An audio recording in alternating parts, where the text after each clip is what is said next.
Dugaan pelanggaran hak cipta yang menyeret nama penyanyi dangdut populer Lesti Kejora dipastikan tidak memenuhi unsur pelanggaran hukum kekayaan intelektual yang berlaku. Hal ini ditegaskan oleh Dr. Hengki Solihin, konsultan kekayaan intelektual dan dosen hukum kekayaan intelektual Fakultas Hukum Universitas Unisal. Menurut Hengki, alat bukti berupa tayangan yang masih aktif di platform seperti YouTube, Spotify, Amazon Music, Joox, TikTok, Instagram, dan Facebook tidak dapat digunakan dalam proses hukum karena diperoleh melalui cara yang disebut sebagai illegal access. Dia menegaskan dalam kasus ajang pencarian bakat di mana Lesti Kejora hanya berstatus sebagai peserta lomba, tidak bisa serta-merta dikategorikan sebagai pelaku pelanggaran. Terlebih lagi penggunaan lagu dalam ajang tersebut dilakukan dalam kerangka komersial yang telah diatur mekanismenya melalui lembaga manajemen kolektif. Sebagaimana tertuang dalam pasal 23 ayat 5 Undang-Undang Nomor 28 Tahun 2014 tentang Hak Cipta. Hengki menyoroti pentingnya pendekatan yuridis berbasis alat bukti yang sah dan konkret dalam menilai dugaan pelanggaran hak cipta. Dia mengingatkan bahwa unduhan atau rilisan digital yang diperoleh tanpa prosedur hukum yang sah tidak dapat dijadikan bukti di pengadilan, baik pidana maupun perdata.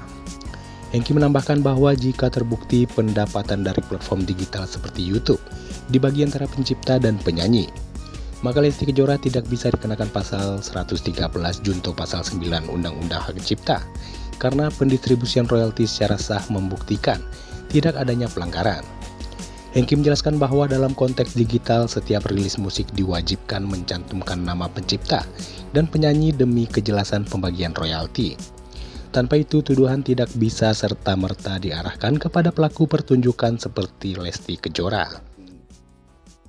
Dengan lagu lain yang no copyright, atau dimungkinkan akun tadi akan diblokir oleh pihak otoritas.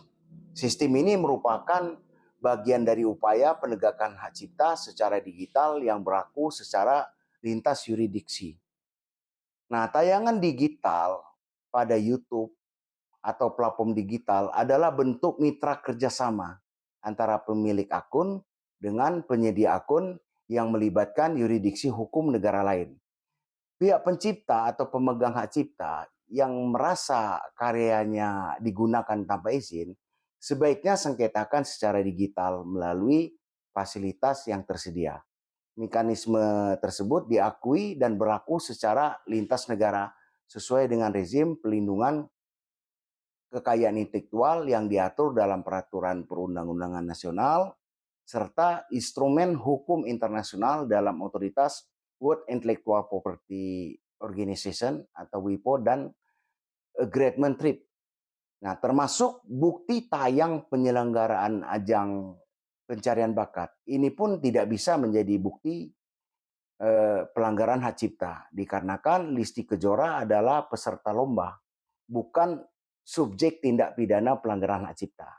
Selama pelaku pertunjukan melakukan pembayaran imbalan melalui lembaga manajemen kolektif, penggunaan hak cipta secara komersial itu tidak perlu meminta izin kepada pencipta.